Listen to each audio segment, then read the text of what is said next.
Need to send one message to hundreds of friends at once? That is what campaigns are for.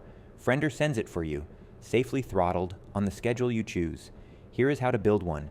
Open campaigns from the sidebar. Every campaign you have ever run lives here, with its status, how many friends it reached, and how many are still pending.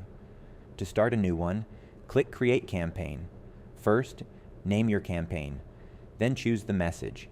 You can pick a saved group message from your templates, or click Edit to write a quick, one-off message right here.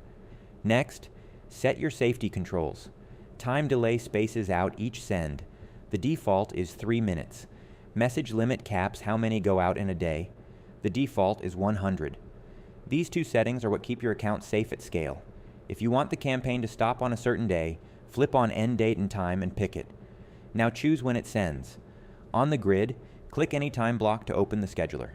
Pick the days of the week, set a start and end time, and Friender only sends inside those windows. When everything looks right, hit Save Campaign. Friender starts working through your list, and you can watch the status and pending count update as it sends. That is campaigns. One message, hundreds of friends, sent safely while you do something else. To try it free, head over to start.friender.io.